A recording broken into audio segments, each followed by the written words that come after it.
नमस्कार प्यारे विद्यार्थियों, कैसे हैं आप लोग। उम्मीद करता हूं कि आप सभी लोग अच्छे होंगे।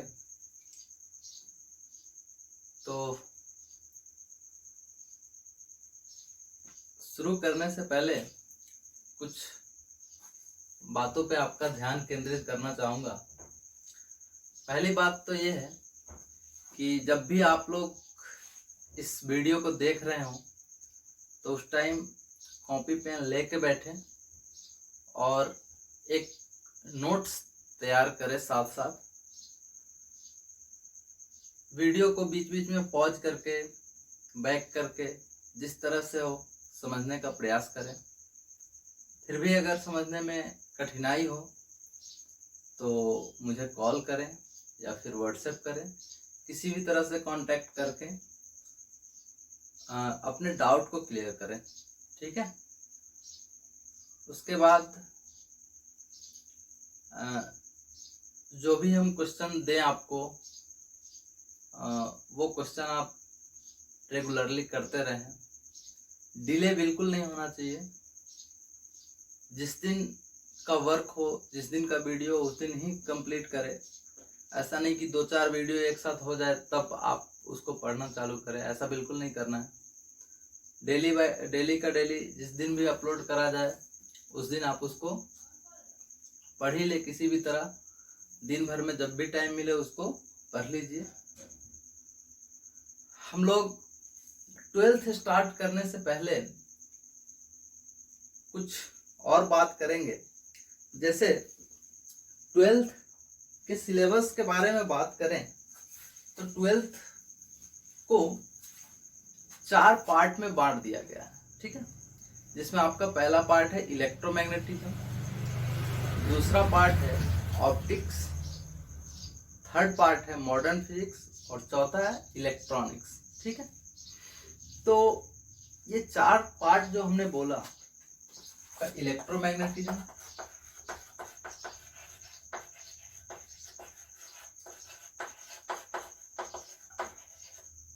इसको हम लोग बोलते हैं हिंदी में वैद्युत चुंबकत्व।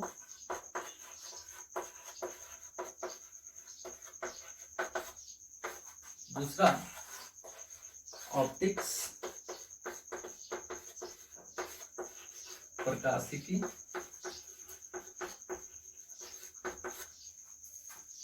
तीसरा मॉडर्न फिजिक्स।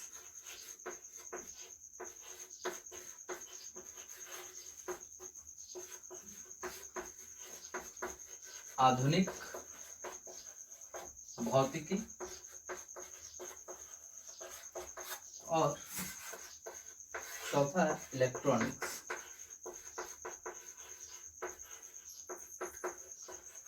ठीक है। ये 4 सेगमेंट है हमारे 12th में, जिसमें सबसे मेन जो सेगमेंट है वो ये है। ठीक है। इलेक्ट्रोमैग्नेटिज्म सबसे लंबा सेगमेंट भी है। तो और इस सेगमेंट में जो बार बार हमें जरूरत पड़ेगा वो होगा वेक्टर। तो वेक्टर हमें आनी चाहिए। वेक्टर्स के जितने भी क्वेश्चन है उसको आप कर लेंगे दोबारा से। वैसे मैं अभी आज के इस लेक्चर में वेक्टर का ही रिवीजन करवाने वाला हूँ। तो वेक्टर आपको ढंग से आना चाहिए, वेक्टर जोड़ने आना चाहिए, वेक्टर का कंपोनेंट लेने आना चाहिए, वेक्टर का multiplication, dot product, cross product, ये सारे चीज आपको अच्छी तरह से आने चाहिए। ठीक है। तो आज हम स्टार्ट करेंगे वेक्टर। हो सकता है इसमें से बहुत सारे लोग को आता हो, तो आप ये ना सोचे कि हमारा टाइम वेस्ट हो रहा है। आप फिर से देखें एक बार। एटलीस्ट जो हम क्वेश्चन आपको देंगे वो क्वेश्चन आप करेंगे, कम से कम प्रैक्टिस। इससे फायदा ही होगा। और जिन्हें नहीं आ रहा है वो भी घबराए नहीं, एकदम बिल्कुल बेसिक से 0 से स्टार्ट करेंगे। तो आप बस सीखने का प्रयास करेंगे। ठीक है। एक चीज और ध्यान रखेंगे, जब आप वीडियो देख रहे होंगे तो उसमें हाँ ना का आवाज आपका आते रहना चाहिए। क्योंकि जब आप आधे घंटे 1 घंटे बैठ के वीडियो देखेंगे तो तो इसमें जाहिर सी बात है कि आपको नींद भी आएगी। तो इसके लिए आपको बीच बीच में बोलते रहना है, रिस्पॉन्स खुद से देना है। आपको ये फील करना है कि आप क्लास में ही बैठे हुए हो। तो इन चीज़ों का ध्यान रखें। बाकी कोई भी समस्या हो तो हमें संपर्क करें, हम उस पर बात करेंगे आपसे, ठीक है। तो चलिए स्टार्ट करते हैं। पहले वेक्टर खत्म करके तब हम लोग आगे का चर्चा करेंगे। वेक्टर हमें अच्छे से आना चाहिए, बहुत अच्छे से आना चाहिए। तो वेक्टर हिंदी इसका होता है सदिश, ठीक है भाई साहब। वेक्टर क्या होता है ये सब लोग पढ़ चुके हैं क्लास 11th में। जो लोग नहीं पढ़े हैं वो भी ध्यान दें, बिल्कुल चिंता की बात नहीं, एकदम बेसिक से स्टार्ट करेंगे, ठीक है। वेक्टर वो फिजिकल क्वांटिटी होता है, वो भौतिक राशि होता है जिसके पास डायरेक्शन होता है, ठीक है। डायरेक्शन यानी कि दिशा, ठीक है। अगर कोई वेक्टर है, इसके पास क्या होगा, कोई भी फिजिकल क्वांटिटी है, ठीक है, कोई भी फिजिकल क्वांटिटी है तो उसके पास जरूरी है कि मैग्नीट्यूड होगा। मैग्नीट्यूड यानी कि परिमाण, यानी कि उसका कुछ वैल्यू, कुछ न्यूमेरिकल वैल्यू, ठीक है। तो उसके पास पहला चीज क्या होना चाहिए, मैग्नीट्यूड, परिमाण, ठीक है। दूसरा चीज डायरेक्शन, दिशा, और तीसरी चीज जो जरूरी है वेक्टर के लिए वो है must follow laws of vector addition. सदिश योग के नियमों का पालन करना चाहिए, ठीक है। सदिश योग के नियम क्या है, लॉज ऑफ वेक्टर एडिशन क्या है, ये हम डिस्कस करेंगे। सबसे पहले समझते हैं कि वेक्टर किसे बोलेंगे, किसे कहेंगे कि ये वेक्टर है। तो जब भी हम किसी फिजिकल क्वांटिटी की बात करते हैं, किसी भौतिक राशि की बात करते हैं, तो इसके पास मैग्नीट्यूड होता है, उसके पास परिमाण होता है। जैसे मान लीजिए कि हम चीनी ले रहे हैं, तो 1 kg चीनी, 2 kg चीनी लेते हैं। कपड़ा ले रहे हैं तो मीटर में लेते हैं, 1 मीटर, 2 मीटर, ऐसे। तो ये सब फिजिकल क्वांटिटी है। इसका ये जो 1, 2, 3 है वो मैग्नीट्यूड है, न्यूमेरिकल वैल्यू, ठीक है। तो सारे फिजिकल क्वांटिटी के पास तो मैग्नीट्यूड होते ही हैं।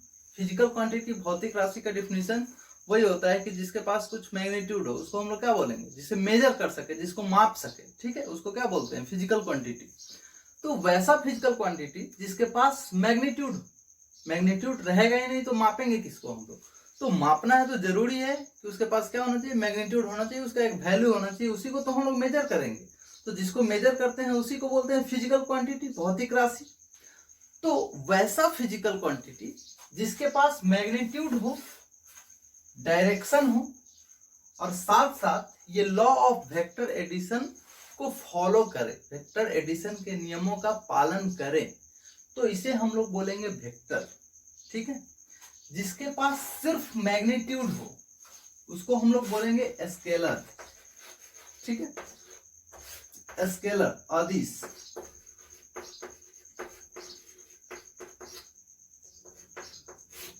जिसके पास सिर्फ क्या हो, मैग्नीट्यूड, सिर्फ परिमाण, तो इसको हम लोग क्या बोलेंगे, स्केलर। तो वैसे क्वांटिटी जिसके पास मैग्नीट्यूड हो, डायरेक्शन हो और वेक्टर एडिशन के लॉ को फॉलो करे, उसे हम लोग बोलेंगे वेक्टर। जिसके पास सिर्फ मैग्नीट्यूड हो उसको बोलेंगे स्केलर। जैसे देखिए, अगर हम बात करते हैं कि डायरेक्शन वाली बात, कैसे पता करेंगे सर इसके पास डायरेक्शन हो सकता है कि नहीं हो सकता, ठीक है। तो सिंपल सा बात है, अगर आपको ये पता करना है कि किसी भी फिजिकल क्वांटिटी के पास डायरेक्शन है कि नहीं है, तो जिसके बारे में भी बात करा जाए उसमें आप एक सवाल करेंगे कि इन विच डायरेक्शन, किस दिशा में। जैसे मान लीजिए कि हमने बोला कि हमारे पास 4 kg चीनी है, ठीक है, 4 kg शुगर, 4 किलो चीनी है हमारे पास। तो आप क्या सवाल पूछेंगे कि किस दिशा में, किस डायरेक्शन में 4 kg है। तो ये सवाल ही नॉनसेंस है, मतलब इसके पास कोई आंसर नहीं है। इस सवाल का कोई आंसर नहीं है, मतलब इसके पास कोई डायरेक्शन नहीं है, कोई दिशा नहीं है। इसका मतलब जब दिशा नहीं है तो ये क्या है, स्केलर क्वांटिटी, ठीक है। जैसे हम बोले कि हमने इस पे फोर्स लगाया, हम बोलेंगे कि हम 4 न्यूटन फोर्स लगा रहे हैं। कितना, 4 न्यूटन फोर्स लगा रहे हैं। आप पूछेंगे सर किस डायरेक्शन में, तो इसका जवाब हो सकता है किसी न किसी पर्टिकुलर डायरेक्शन में ये फोर्स लग सकता है। तो इसमें डायरेक्शन है, दिशा है, तो इसको हम लोग क्या बोलेंगे, वेक्टर। क्लियर है। तो जिसके पास मैग्नीट्यूड हो, डायरेक्शन हो और लॉ ऑफ वेक्टर एडिशन को फॉलो करे, उसे हम लोग क्या बोलेंगे, वेक्टर। इस थर्ड पॉइंट पे हम आएंगे फिर से कि कैसे लॉ ऑफ वेक्टर एडिशन को फॉलो करेगा, उस बात पे हम लोग आएंगे। तो आप लोग चाहे तो इसको नोट कर सकते हैं। एग्जाम्पल में चाहे तो वेक्टर के एग्जाम्पल में क्या क्या चीज लिखी गई। 4 न्यूटन क्या था, फोर्स था, फोर्स यानी कि बल, डिस्प्लेसमेंट, विस्थापन, वेलोसिटी यानी कि वेग, एक्सेट्रा। ये सारे चीज क्या है, वेक्टर्स। स्केलर, तो ये 4 kg क्या है, मास है, द्रव्यमान है, ठीक है। मास, डिस्टेंस, दूरी, स्पीड यानी चाल, एक्सेट्रा, ये सारी चीजें क्या है, स्केलर, ये वेक्टर, ठीक है। अब देखते हैं कि इस बात पे भी हम लोग चर्चा करेंगे, लॉ ऑफ वेक्टर एडिशन क्या होता है, ठीक है। तो इसको नोट कर लें आप लोग। स्केलर वेक्टर लगभग हमें समझ में आया कि जिसके पास डायरेक्शन होगा, मैग्नीट्यूड होगा और जो लॉ ऑफ वेक्टर एडिशन को फॉलो करेगा उसे हम लोग क्या बोलेंगे, वेक्टर बोलेंगे, ठीक है। लॉ ऑफ वेक्टर एडिशन क्या होता है, जैसे इसमें हम लोग पढ़ते हैं triangle law of vector addition, ठीक है। Triangle law of vector addition, जैसे मान लीजिए कि ये एक वेक्टर है किसी पॉइंट पे, ये वेक्टर मान लो एक फोर्स है ये, ठीक है, इस पॉइंट पे लग रहा है, इस पॉइंट पे, या फिर एक ब्लॉक मान लीजिए, एक ब्लॉक है, इस पे 10 न्यूटन फोर्स लग रहा है, ठीक है, 10 न्यूटन फोर्स लग रहा है। फिर यहाँ पे एक और फोर्स लगा दें, तो ये 10 न्यूटन मिलके कितना लग गया, टोटल फोर्स की बात करें इस ब्लॉक पे तो फोर्स कितना हो गया, 20 न्यूटन, ठीक। सेम ब्लॉक ले, यही ब्लॉक 10 न्यूटन फोर्स इधर से लगा दिए और 10 न्यूटन फोर्स इधर से लगा दिए। अब जो नेट फोर्स इस पे होगा वो कितना होगा, 10 न्यूटन इधर से लग रहा है, 10 न्यूटन इधर से लग रहा है, तो नेट फोर्स कितना हो गया, 0। अगर हम इस तरह से लगाएं, मान लीजिए कि 10 न्यूटन फोर्स इधर से लगा और 10 न्यूटन इधर से लगा, अब इनका रिजल्टेंट कितना होगा, अब टोटल इस पे नेट फोर्स की बात करें तो कितना होगा, 10√2 न्यूटन, ठीक है। तो अब देखिए यहाँ पे इस केस में 2 वेक्टर जुड़े हैं 10-10, यहाँ पे भी 2 वेक्टर जुड़े हैं 10-10 और यहाँ पे भी 2 वेक्टर जुड़े हैं 10-10। तो 10-10 के 2 वेक्टर यहाँ पे हम देख रहे हैं कि 3 रिजल्ट ला रहे हैं, और भी आ सकते हैं। मान लो कि इसको अगर हम कुछ एंगल पे लगा दें, 10 न्यूटन इधर से लग रहा है और मान लीजिए कि 10 न्यूटन इधर लग जाए, मान लो कुछ एंगल थीटा एंगल पे, ठीक है। तो अब फोर्स ना तो 20 होगा, ना तो 0 होगा, ना ही 10√2 होगा, कुछ और होगा, ठीक है। तो यहाँ पे हमने देखा कि 10 और 10 मिलके 20 भी हो सकते हैं, 10 और 10 मिलके 0 भी हो सकते हैं, और 10 और 10 मिलके इस 0 से 20 के बीच में कुछ भी हो सकते हैं, ठीक है। तो हम क्या देखें कि अगर हमारे पास दो वेक्टर है जिसका मैग्नीट्यूड 10-10 है, ठीक है, 10-10 है, दोनों वेक्टर है, तो इसका जो रिजल्टेंट होगा, जो रिजल्ट आएगा दोनों का, वो 0 से लेके 20 तक कुछ भी आ सकता है। लेकिन स्केलर के साथ ऐसी बात नहीं है। जैसे मान लीजिए कि हम 2 kg या फिर 10 kg चीनी को 10 kg चीनी के साथ मिलाएं, तो कैसे भी मिलाए वो 20 kg ही होगा। स्केलर मतलब सिंपल बकरी का जोड़ कर सकते हैं, 10 बकरी 10 बकरी 20 बकरी, कभी ये 0 या फिर और कुछ नहीं हो सकता है। क्लियर है? तो ये है लॉ ऑफ वेक्टर एडिशन। इस पे और चर्चा हम लोग करेंगे, लेकिन मोटा मोटी समझने के लिए ये बात है कि ये जो 10 न्यूटन जो फोर्स था, क्या ये लॉ ऑफ वेक्टर एडिशन को फॉलो कर रहा है? तो हाँ, कर रहा है, ठीक है। अच्छा, क्या ऐसा भी हो सकता है कि डायरेक्शन हो लेकिन लॉ ऑफ वेक्टर एडिशन को फॉलो ना करे? तो हाँ, बिल्कुल हो सकता है। देखिए, इसको नोट कर सकते हैं चाहे तो एग्जांपल में। जैसे एक फिजिकल क्वांटिटी आती है करंट, ठीक है, इलेक्ट्रिक करंट, पढ़े हुए हैं हम लोग क्लास 10th में, है ना। इसका यूनिट होता है एम्पियर, ठीक है। तो क्या होता है, जैसे मान लीजिए कि हमारे पास एक वायर है, इसमें मान लीजिए कि 10 एम्पियर करंट फ्लो हो रहा है, और एक वायर इधर से है ऐसे, इसमें भी 10 एम्पियर फ्लो हो रहा है, और एक तार को हम लोग ऐसे जोड़ दिए, ठीक है। इससे 10 एम्पियर जा रहा है, इससे 10 एम्पियर जा रहा है, तो इसमें कितना जाएगा? 20 एम्पियर। अगर ऐसे करें, 10 एम्पियर इधर से, 10 एम्पियर इधर से, और यहां से बीच में दोनों को जोड़ दे तीसरे तार से, तो इसमें कितना जाएगा? 20 एम्पियर। तो भाई साहब ध्यान से देखें, करंट के पास क्या डायरेक्शन है? तो हाँ, बिल्कुल है। हम पढ़े भी हैं कि करंट जो है वो इलेक्ट्रॉन के फ्लो के अपोजिट डायरेक्शन में चलता है। मतलब जिस दिशा में इलेक्ट्रॉन फ्लो करेगा उसके उल्टा दिशा में करंट चलता है। तो भाई साहब, करंट का तो दिशा है, करंट के पास डायरेक्शन है, करंट इस डायरेक्शन में चल रहा है और इसका करंट इस डायरेक्शन में चल रहा है, लेकिन दोनों मिलके 20 ही हुआ। अभी देखिए, दोनों उल्टा दिशा में आ रहा है, तो दोनों मिलके 0 नहीं होगा, यहाँ पे भी 20 हो रहा है। तो आप ध्यान से देखें कि करंट जो है उसके पास डायरेक्शन भी है, मैग्नीट्यूड भी है, लेकिन ये लॉ ऑफ वेक्टर एडिशन को फॉलो नहीं कर रहा है। अगर ये वेक्टर होता तो 10-10 मिलके यहाँ 0 होना चाहिए था, लेकिन 20 हुआ, तो ये वेक्टर नहीं कहलाएगा। तो इसे हम लोग एक नया नाम देते हैं टेंसर, ठीक है। तो वैसी क्वांटिटी जिसके पास डायरेक्शन भी हो, मैग्नीट्यूड भी हो, लेकिन लॉ ऑफ वेक्टर एडिशन को फॉलो नहीं कर रहा हो, तो उसको हम लोग बोलते हैं टेंसर। क्लियर? टेंसर। अच्छा, मान लीजिए कि करंट के बारे में आपको ऑप्शन में रहे कि वेक्टर या स्केलर, टेंसर नहीं रहे, तो आप इसको स्केलर ही मानेंगे, ठीक है, क्योंकि जुड़ रहा है स्केलर की तरह।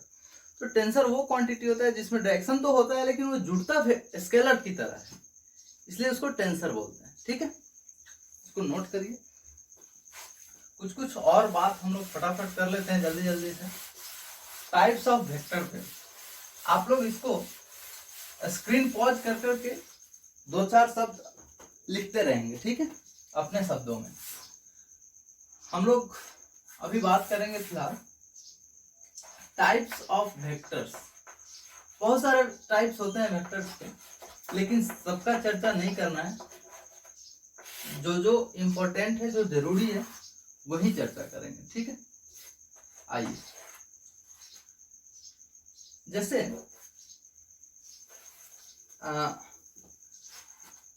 वेक्टर के टाइप को हम लोग पढ़ेंगे, उससे पहले एक और चीज आप लोग ध्यान से देख लीजिए। वेक्टर को हम लोग डिनोट करते हैं तीर से, ठीक है, ये जानते हैं सब लोग, एरो से डिनोट करते हैं, ठीक, जिसमें इसको बोलते हैं हेड इसको बोलते हैं टेल।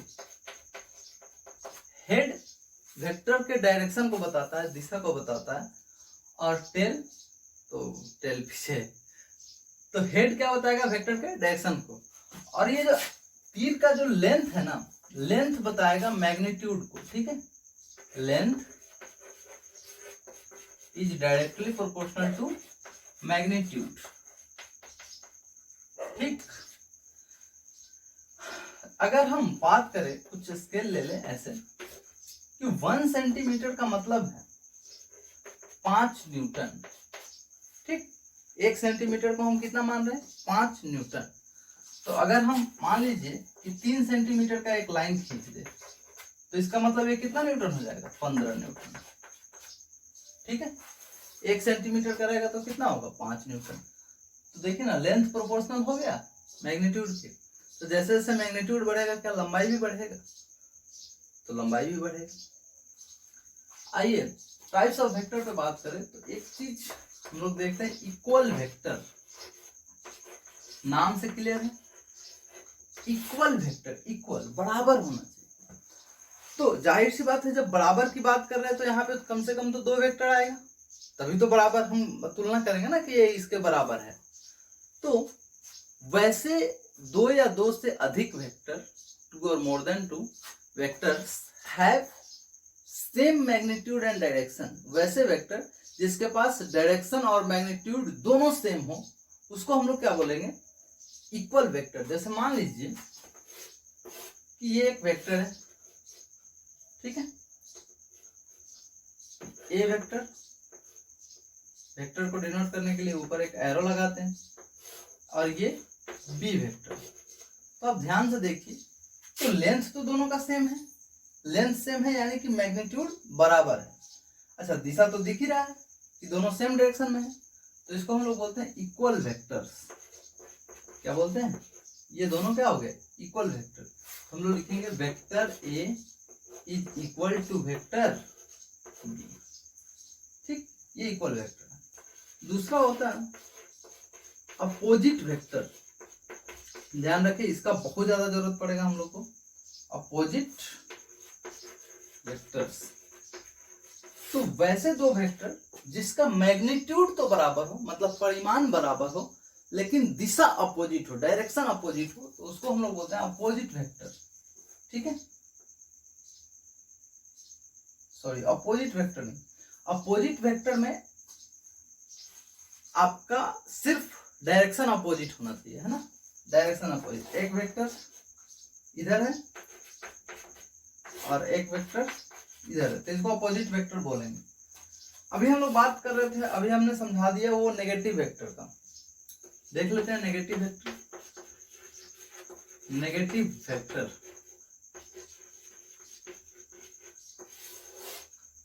तो सर मैग्नीट्यूड बराबर हो लेकिन दिशा अपोजिट हो, डायरेक्शन अपोजिट हो, तो इसे हम लोग बोलते हैं नेगेटिव वेक्टर, ठीक है।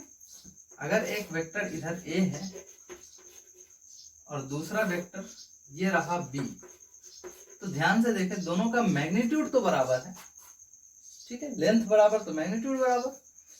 डायरेक्शन अपोजिट है, इसका डायरेक्शन इधर है, इसका डायरेक्शन इधर है, तो डायरेक्शन अपोजिट है, तो ये दोनों नेगेटिव वेक्टर है, ए और बी नेगेटिव वेक्टर है। तो हम क्या लिखेंगे? ए, वेक्टर ए बराबर माइनस वेक्टर बी, ठीक है। वेक्टर ए बराबर माइनस वेक्टर बी। यहां पे मैग्नीट्यूड बराबर है लेकिन डायरेक्शन अपोजिट है, तो क्या बोलेंगे? Negative vector. ऐसा वेक्टर जिसका डायरेक्शन मैग्नीट्यूड दोनों बराबर हो, इक्वल वेक्टर। डायरेक्शन अपोजिट हो, मैग्नीट्यूड बराबर हो, नेगेटिव वेक्टर। माइनस लगा के लिखेंगे, या फिर हम लोग ऐसे भी लिख सकते हैं, वेक्टर बी बराबर माइनस वेक्टर है, ठीक है। तो आप इसको नोट करिए, फिर देखते हैं।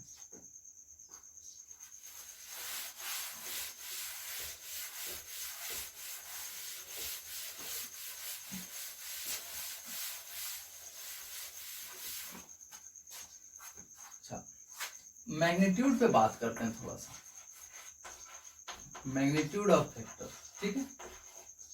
तो मैग्नीट्यूड को डिनोट करते हैं हम लोग मॉडुलस से, ठीक है। जैसे अगर हम इसमें वेक्टर ए को लिखें तो ये हम लोग पढ़ेंगे मैग्नीट्यूड ऑफ वेक्टर ए। क्या पढ़ेंगे? Magnitude of vector A, magnitude of vector A, ठीक है। सदिश ए का परिमाण, ठीक है, ए सदिश का परिमाण, इसको ऐसे लिखते हैं। या फिर हम सीधे सीधे चाहे तो इसको सीधे ऐसे ए लिख सकते हैं। ये मैग्नीट्यूड है और ये सब स्केलर है। ये दोनों क्या है? दोनों तो सेम ही चीज है, ये स्केलर है। तो मैग्नीट्यूड हमेशा क्या होता है? स्केलर होता है। और वहीं हम मॉड हटा दें, ये क्या है? वेक्टर है। ये क्या है? वेक्टर। इसी में हम मॉड लगा दे तो किसका बात करेंगे? मैग्नीट्यूड का बात करेंगे। क्लियर है? तो इसको भी नोट कर लीजिए।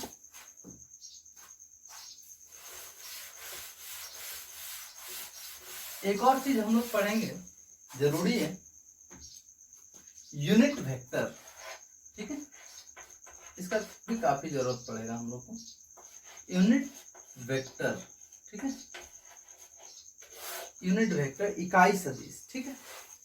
यूनिट वेक्टर भाई साहब वो वेक्टर है जिसका मैग्नीट्यूड 1 हो। जिसका मैग्नीट्यूड कितना हो? 1 हो, तो उसे हम लोग बोलते हैं यूनिट वेक्टर, ठीक है। वह वेक्टर जिसका मैग्नीट्यूड कितना हो? 1 हो। ये सब लिखते रहेंगे आप लोग, स्क्रीन पॉज करके लिखेंगे, ठीक है। The vector which magnitude is unity is called unit vector. वैसा वेक्टर जिसका मैग्नीट्यूड कितना हो? 1 हो, उसे हम लोग क्या बोलेंगे? Unit vector. और इसको डिनोट करते हैं हम लोग कैप लगा के, एक कैप, ठीक है। इसको हम लोग बोलेंगे यूनिट वेक्टर इन द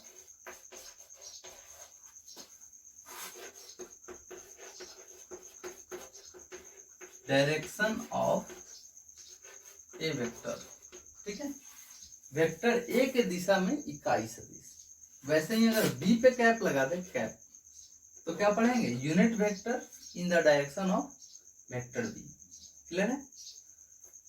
तो जिसपे भी लगा दे उसके डायरेक्शन में यूनिट वेक्टर, जिसपे भी लगा दे। जैसे मान लो हम रामलाल है, रामलाल, ठीक है, रामलाल के ऊपर कैप लगा दे रहे हैं, मतलब unit vector in direction of Ramlal. Ramlal के डायरेक्शन में यूनिट वेक्टर ए कैप, मतलब unit vector in the direction of A, A के दिशा में यूनिट वेक्टर। क्लियर है?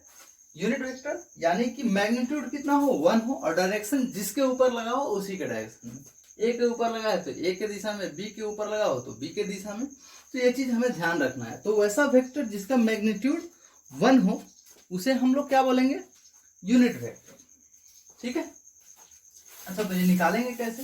जैसे मान लीजिए कि अगर हम बोल रहे हैं कि 10 न्यूटन ईस्ट में अगर हम फोर्स लगा रहे हैं, इसको 1 बनाना है। 1 10 न्यूटन, यहाँ पे मैग्नीट्यूड कितना है? 10।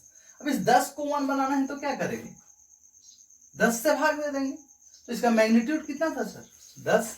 अब इसी 10 से अगर भाग दे देंगे तो क्या हो जाएगा? ये 10 से भाग देंगे तो क्या आएगा? 10/10 1, यानी कि 1 न्यूटन ईस्ट में। तो ये यूनिट वेक्टर हो गया।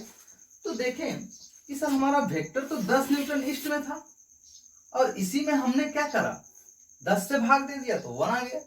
तो अगर किसी वेक्टर में इसके मैग्नीट्यूड से भाग दे दें, किसी वेक्टर में इसके किससे भाग दे दें? मैग्नीट्यूड से, तो क्या उसका मैग्नीट्यूड 1 आ जाएगा? तो बिल्कुल 1 आ जाएगा। और इसको हम लोग डिनोट कैसे करते हैं? एक कैप, ठीक है। तो हम लोग क्या लिखे? अगर हमें बी कैप लिखना हो, कोई भी कैप लिखना हो, तो क्या लिखेंगे? B vector by B vector का मॉड। तो अगर हम कोई अब हम चाहे कि वेक्टर ए लिख लें तो क्या लिखेंगे? वेक्टर ए का mod into unit vector in the direction of A. तो कोई भी वेक्टर अगर हमें लिखना है, मान लीजिए कि हमें एफ वेक्टर लिखना है। क्या लिखना है? F vector. तो एफ वेक्टर को क्या लिखेंगे? Magnitude of F into unit vector in the direction of F. Clear? तो ये है आपका यूनिट वेक्टर। तो ये आपको आना चाहिए। क्लियर? तो इसको नोट करिए, फिर आगे देखते हैं।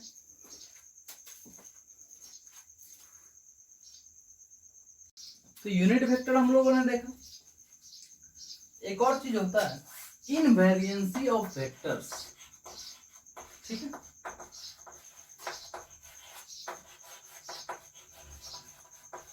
इनवेरिएंसी ऑफ वेक्टर्स, सदिशों की अपरिवर्तनशीलता, ठीक है, सदिशों की अपरिवर्तनशीलता, इसे हम लोग बोलते हैं इनवेरिएंसी।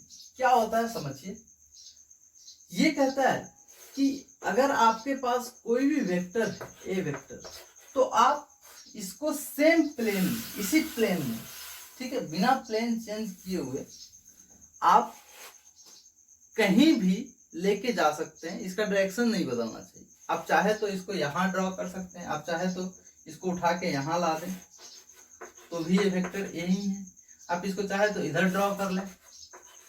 अब ध्यान से देखिए, इसका मैग्नीट्यूड बराबर होना चाहिए, लेंथ हमेशा बराबर होना चाहिए और दिशा सेम होना चाहिए। देखिए इस दिशा में, ये भी इसी दिशा में, ये भी इसी दिशा में, तो ये तीनों वेक्टर तो सेम है। मतलब एक वेक्टर को आप कहीं पे भी लेके जा सकते हो, बस उसका डायरेक्शन नहीं बदलना चाहिए। मतलब अगर हम मान लीजिए कि ये चौक मेरा एक वेक्टर है, तो और ये ऐसे, तो इसको हम जहां चाहे वहां लेके जा सकते हैं, कहीं पे भी लिख सकते हैं, कहीं पे भी ड्रॉ कर सकते हैं, तो उससे कोई फर्क नहीं पड़ता है हमारे कैलकुलेशन में। तो इसे हम लोग बोलते हैं इनवेरिएंसी ऑफ वेक्टर्स। वेक्टर्स इनवेरिएंट होते हैं, ठीक है, वो चेंज नहीं होते हैं जब उसको, उसके जगह को हम लोग चेंज करते हैं, ठीक है। तो ये आप लोग अपने शब्दों में लिख लीजिएगा कि जब हम लोग एक वेक्टर को इसके डायरेक्शन को बिना बदले हुए सेम प्लेन में अगर शिफ्ट करते हैं तो वेक्टर में कोई चेंज नहीं आता है, इसे हम लोग बोलते हैं इनवेरिएंसी ऑफ वेक्टर्स, ठीक है। अच्छा, आप लोग चिंता ना करें, अभी चूंकि ये बेसिक चीज है और ये आप पढ़े हुए भी हो, इसलिए हम ज्यादा नहीं लिख पा रहे हैं। जब चैप्टर शुरू होगा तो उसमें जितने भी जरूरी चीज होंगे वो मैं लिखवाऊंगा, ठीक है, तो घबराए नहीं।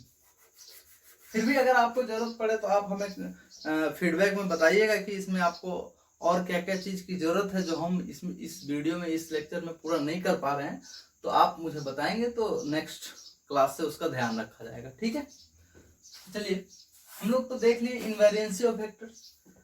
अब हम लोग देखेंगे एडिशन ऑफ वेक्टर्स, ठीक है, एडिशन, जोड़ना। तो एडिशन ऑफ वेक्टर्स के लिए आप लोग क्लास 11th में पढ़े हुए हैं कि ट्रायंगल रूल, पॉलीगन रूल, है ना। तो अभी थोड़ा सा ट्रायंगल रूल पे चर्चा कर लेते हैं, triangle law of vector addition, ठीक है। ट्रायंगल लॉ, ट्रायंगल लॉ क्या होता है, जैसे मान लीजिए कि एक वेक्टर ए है और दूसरा वेक्टर बी है, ठीक है, बी है, दोनों के बीच का एंगल थीटा है। आपसे बोला कि सर हमें तो a प्लस बी बताइए आप क्या होगा, ठीक है। तो a प्लस बी को हम लोग r बोल देते हैं, r यानी कि रिजल्टेंट, ठीक है, रिजल्टेंट वेक्टर r। तो आपसे ये बोला जा रहा है कि r निकालिए, ये दोनों को जोड़ना है। तो ट्रायंगल रूल ये कहता है कि आप किसी भी एक वेक्टर को ड्रॉ कर लीजिए जो दो वेक्टर दिया हुआ है, तो दो वेक्टर में एक वेक्टर को ड्रॉ कीजिए। चलिए, ये वेक्टर आपका ए हो गया। अब पहले के हेड से, ठीक है, हेड से दूसरे को ड्रॉ कीजिए। तो पहले के हेड से किसको ड्रॉ करना है, दूसरे को। तो पहला यहाँ पे तो टेल पे दिया हुआ है, हमें हेड पे रखना है, तो हेड पे अगर लेके जाते हैं तो ऐसे ही लेके जाएंगे। तो ऐसे यहां से उठा के, ये कैसे था,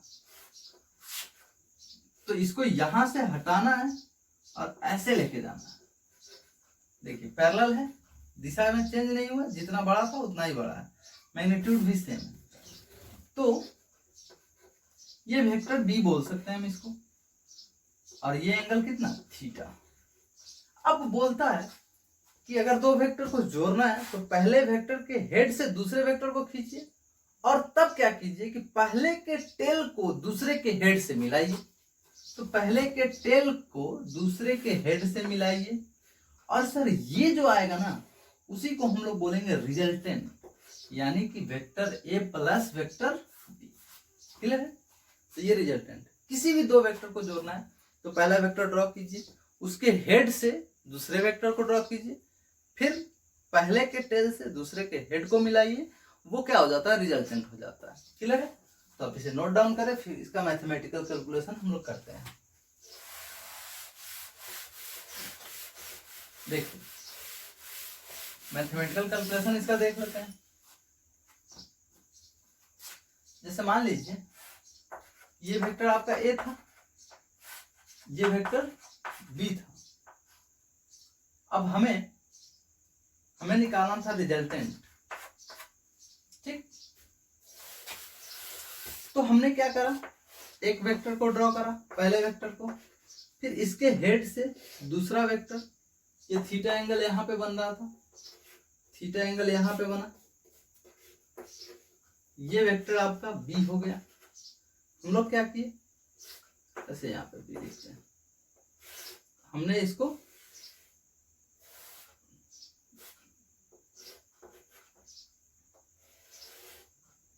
ऐसे मिला दिया, तो ये वेक्टर आर हो गया रिजल्टेंट, यानी कि ए प्लस बी। मान ली कि ये एंगल अल्फा बन रहा है, यानी ए से रिजल्टेंट कितना कोण पे है, अल्फा कोण पे। ये तो हमें पता ही है किधर है, और उससे अल्फा कोण के साथ कौन है, रिजल्टेंट। तो ध्यान से देखिए, अब इसमें थोड़ा सा कंस्ट्रक्शन हम करते हैं, आप लोग भी समझ जाइएगा, आसान है, कोई खास बात नहीं है। देखिए यहां से हम एक परपेंडिकुलर डाल देते हैं, यहाँ पे एक्सटेंड करके, यहाँ पे नाम दे देते हैं एन एम ओ पी, ठीक है, ऐसे दे दिए ना। अब हम इस दोनों ट्रायंगल में देखते हैं, ठीक है। आइए ये वाला ट्रायंगल में देखिए, क्या ये एक राइट एंगल ट्रायंगल है, समकोण त्रिभुज, क्या ये भी एक राइट एंगल ट्रायंगल है। हम जानते हैं राइट एंगल ट्रायंगल में क्या होता है, P square plus B square बराबर एच स्क्वायर। तो ध्यान से देखिए, इस बड़े वाले ट्रायंगल का पी कौन है, ये, बी कौन है, सॉरी पी ए है, बी ए है और एच ए है। तो पी, अब ध्यान से देखिए क्या क्या है, तो क्या लिखेंगे, अगर ये आर लिखना होगा हमें, ठीक है, तो आर मैग्नीट्यूड की बात कर रहे हैं, सिर्फ मैग्नीट्यूड, परिमाण, तो आर वेक्टर हटा के लिखेंगे। तो अगर हमें लिखना होगा आर स्क्वायर बराबर, तो हम क्या लिखेंगे, क्या ये O N square plus M N square. देखिए ध्यान से, यही तो होता है, ट्रायंगल है आपके पास एक ऐसा, तो ये स्क्वायर बराबर ये स्क्वायर प्लस ये स्क्वायर, पाइथागोरस थ्योरम पढ़े हुए हम लोग, तो लिख सकते हैं आर स्क्वायर बराबर ये स्क्वायर प्लस ये स्क्वायर। अब ध्यान से देखिए, इस वाले पूरे को हम चाहे तो ओपी प्लस पीएन लिख सकते हैं, तो ओएन को हम क्या लिख सकते हैं, ओपी प्लस पीएन का स्क्वायर प्लस एमएन स्क्वायर, ये लिख सकते हैं, ठीक है। तो अब ध्यान से देखें, ओपी का स्क्वायर, अब ये ए प्लस बी के होल स्क्वायर पे आ गया, तो ए प्लस बी का होल स्क्वायर को कैसे तोड़ेंगे, A square plus B square plus 2ab, तो A square plus B square plus 2ab यानी कि 2a कौन है, ओपी, बी कौन है, पीएन प्लस एमएन स्क्वायर। ध्यान से देखिए, फिर छोटे वाले ट्रायंगल को अगर ध्यान से देखें तो इन ट्रायंगल PMN, अगर ये एंगल थीटा है तो थीटा के सामने वाला P और ये वाला B। तो अगर हम साइन थीटा लिखें, क्या लिखें, साइन थीटा, तो क्या लिखेंगे, P by H. Sine theta क्या होता है, P बाई एच, तो P तो MN है, P क्या है, MN बाई एच। यहाँ पे ध्यान से देखिए, PM, ये क्या है, PM, तो इसको चाहे तो हम ऐसे लिख सकते हैं MN बाई PM। तो देखिए PM तो सर B है, तो इसको हम लिख सकते हैं B। तो यहां से अब तिरछा गुना कर दे, तो MN बराबर क्या हो जाएगा, B साइन थीटा। अगर हम इसी फिगर में कॉस थीटा लिखें, तो कॉस थीटा क्या होता है, B बाई एच, तो B तो क्या है, PN, तो B क्या है, PN बाई एच, तो यही है PM। तो PM तो सर PN है, ये PN ही है, और PM फिर से आपका क्या है, B, तो PM बाई B। फिर से क्रॉस मल्टीप्लीकेशन करेंगे, PN बराबर क्या हो जाएगा, B cos थीटा। अब आइए इससे आ रही है, इस फॉर्मूला से आर स्क्वायर बराबर ये हम लिख चुके हैं, तो आर स्क्वायर बराबर ओपी स्क्वायर है। तो ध्यान से देखिए ओपी तो आपका ए है, तो ओपी की जगह पे ए लिख लेते हैं, ए स्क्वायर प्लस पीएन देखिए क्या है, पीएन निकाल चुके हैं, बी कॉस थीटा, तो क्या हो जाएगा B square cos square theta plus 2 OP, OP क्या है सर, ओपी, ओपी कहाँ गया, ओपी तो ए है, ओपी ए है, और पीएन, तो पीएन तो बी कॉस थीटा है, तो क्या लिखेंगे B cos theta plus M N square, तो एम एन तो सर निकाले हैं बी साइन थीटा, तो क्या हो जाएगा B square sine square theta, तो क्या हो जाएगा आर स्क्वायर बराबर, ध्यान से देखिए A square plus B square cos square theta और B square sine square theta है, तो यहाँ से बी स्क्वायर कॉमन कर लेते हैं, तो क्या बचेगा cos square theta plus sine square theta, तो cos square theta plus sine square theta कितना होता है 1, तो उसको छोड़ देते हैं, प्लस 2ab कॉस थीटा। ये फॉर्मूला आप लोग पढ़े भी हैं, इसे याद भी रखना है। तो अगर इधर से दोनों तरफ रूट ले ले तो आर स्क्वायर खत्म हो जाएगा और इधर क्या आ जाएगा रूट, ठीक है, रूट आ गया, तो आर बराबर A square plus B square plus 2ab cos theta.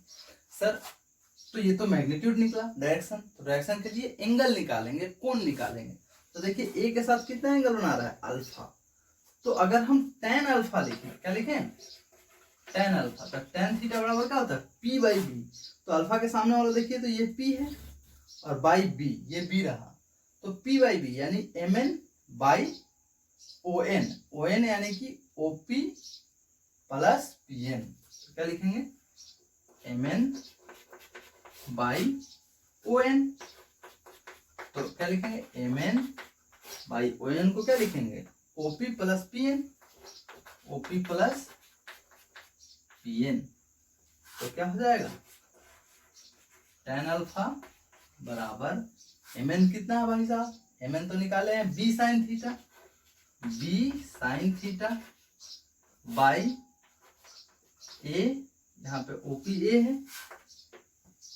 Plus pn कितना है b cos थीटा, क्या लिख देंगे b cos थीटा,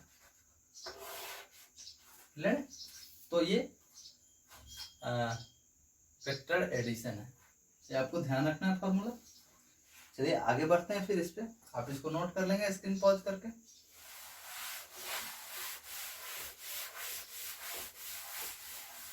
तो और कुछ इम्पोर्टेंट चीज इसी फॉर्मूला से रिलेटेड देखते हैं। जैसे मान लीजिए कि हमारा फॉर्मूला क्या आ गया, आर बराबर under root A square plus B square plus 2ab cos theta, ठीक। और दूसरा क्या है tan अल्फा बराबर क्या था b sine theta by a plus b cos theta, ठीक है, यह है। अब मान लीजिए थीटा 0, थीटा कितना 0 डिग्री, तो थीटा 0 होगा तो क्या लिखेंगे A square plus B square plus 2ab cos theta यानी कॉस 0 डिग्री, ठीक है। थीटा 0 तो क्या लिखेंगे आर बराबर A square plus B square plus 2ab cos कितना 0 डिग्री, तो कॉस 0 डिग्री के तो वैल्यू 1 होता है, यानी क्या हो जाएगा A square plus B square plus 2ab, यानी A square plus B square plus 2ab क्या होता है ए प्लस बी का होल स्क्वायर, अंडर रूट से स्क्वायर मरेगा, क्या बचेगा ए प्लस बी, क्या आर बराबर ए प्लस बी हुआ। अभी ध्यान से देखिए जब हम लोग ऐसे कर रहे थे 10 न्यूटन लग रहा था और इधर से भी 10 न्यूटन लग रहा था, क्या हम सीधे बोल दिए थे कि कितना होगा 20 न्यूटन। देखिए तो ध्यान से फार्मूला से भी तो यही आएगा a प्लस बी। तो जब वेक्टर सेम डायरेक्शन में हो आपको याद रखना है थीटा 0 यानी कि सेम दिशा में, अगर a इधर है और b भी इधर ही है 3 हो 4 हो कुछ भी हो, सी हो, तो रिजल्टेंट अगर लिखते हैं तो क्या लिखेंगे, ए प्लस बी प्लस सी, सीधे जोड़ दो, कुछ नहीं करना है, ठीक है।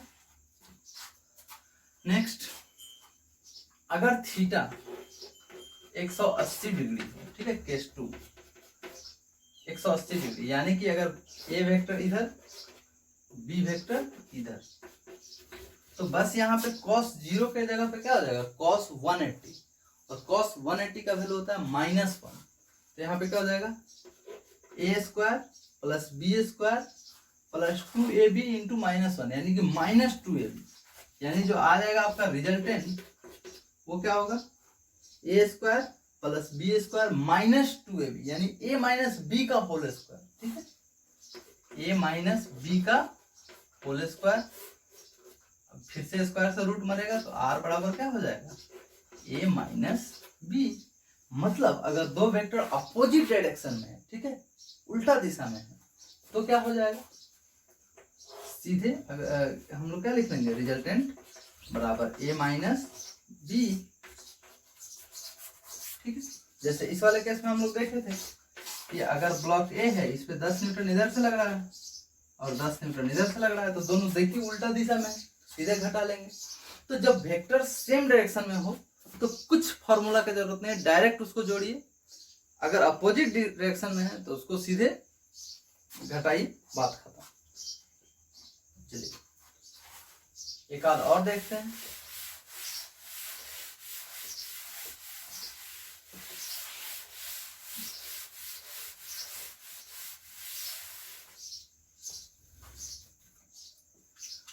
अगर थर्ड केस देखते हैं, थीटा का वैल्यू 90 डिग्री है, 90 डिग्री, तो थीटा 90 डिग्री है, तो ये वेक्टर ए और ये वेक्टर बी, ये 90 डिग्री, ठीक है।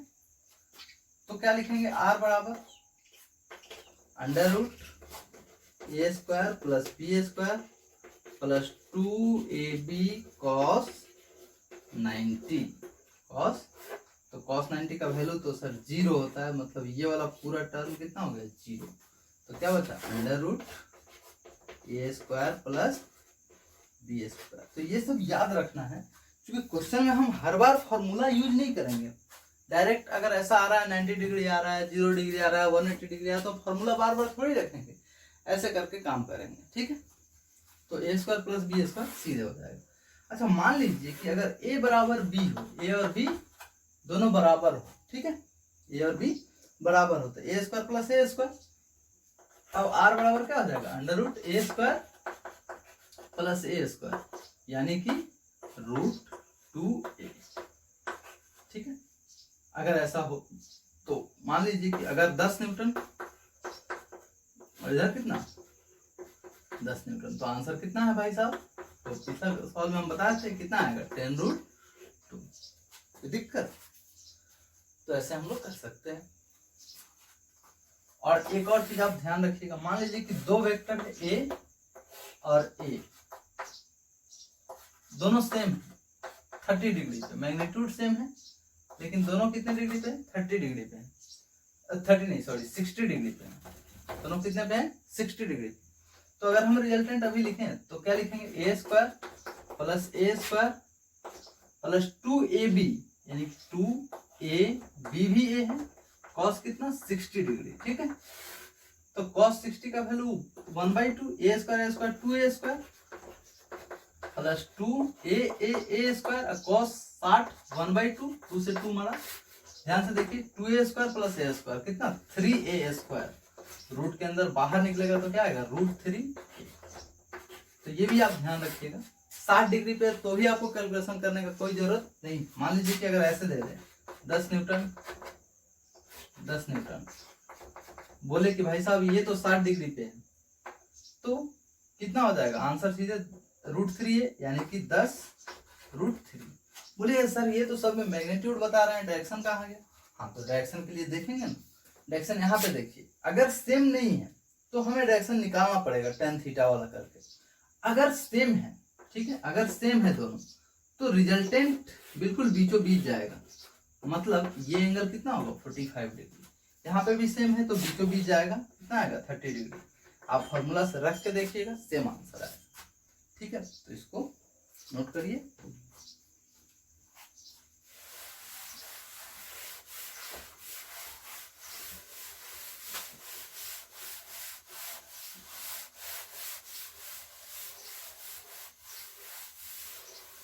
चलिए, तो ये, अच्छा एक चीज और आपको ध्यान रखना है, हमेशा याद रखना है। क्या याद रखना है, हम बता रहे हैं। अगर ऐसे राइट एंगल ट्रायंगल हो, एक साइड 3 हो, एक साइड 4 हो और एक साइड 5 हो, तो 4 के सामने वाला एंगल 53 का होगा और 3 के सामने वाला एंगल 37 डिग्री का होगा। ठीक है, ये याद रखना है आपको। अच्छा, 5 की जगह पर अगर ये 10 हो, 10 के और ये 8 हो, ये 6 हो, तो भी बात वही है। ठीक है, 6 यहाँ पे 9 कर दें, 3 गुना हो गया, तो यहाँ पे 15 हो जाएगा और यहाँ पे कितना हो जाएगा 12, तो भी बात वही है। मान लो यहाँ पे 30 कर दें, यहाँ पे 50 कर दें, यहाँ पे कितना करेंगे 40, तो भी बात वही है। तो आपको ये बेसिकली ये मेनली ध्यान रखना है, 3 4 5। ठीक है, ये याद ही रखना है। तो जो बड़ा है, इधर 5 के सामने वाला तो 90 है, ये है। अभी 3 4 में 4 के सामने वाला 53 और 3 के सामने वाला 37, ये आपको ध्यान रखना है। तो इसमें अगर हम लिखे साइन 37, कितना लिखे साइन 37, तो 37 के लिए तो परपेंडिकुलर सर ये वाला हो गया, तो परपेंडिकुलर कितना है 3 बाई हाइपोटेनस कितना है 5, 3/5, साइन 37 3/5, याद रखना है, बिल्कुल हमेशा जरूरत पड़ेगा। ठीक है, साइन 37 3/5, कॉस 37, कॉस के लिए ये बी 4, कितना हो जाएगा 4/5। वैसे ही अगर tan 37 लिखेंगे तो p बाई बी, tan 37 तो p बाई बी 3/4। वैसे ही अगर साइन 53 लिखें तो 53 के सामने कौन है 4, तो 4/5। वैसे अगर हम cos 53 लिखें तो ये b 3/5, tan 53 लिखे तो कितना 53 के लिए ये 4/3। तो ये आपको ध्यान रखना है, ये सारा वैल्यू, ये वैल्यू आपको याद होना चाहिए। याद नहीं भी हो तो सिंपल है, सीधे हम लोग क्या कर लेंगे 3 4 5 याद कर लेंगे। 4 के सामने वाला 53, 3 के सामने वाला 37 और साइन tan जानते ही है, तो लगा देंगे। तो इसको कंप्लीट कीजिए, क्वेश्चन हम ग्रुप में डाल देंगे, वहां से आप लोग क्वेश्चन कल ही बनाएंगे और जो डाउट होगा कल मेरे से पूछेंगे। फिर हम लोग नेक्स्ट वेक्टर में थोड़ा सा और पढ़ेंगे, मल्टीप्लिकेशन वगैरह कुछ क्वेश्चन वगैरह और करेंगे और फिर नेक्स्ट हम लोग इलेक्ट्रोस्टैटिक्स चालू करेंगे। तो चलिए, बहुत बहुत धन्यवाद और ज़रूर हमें बताएं कि इसमें क्या और आप लोग को चाहिए। ठीक है, थैंक यू।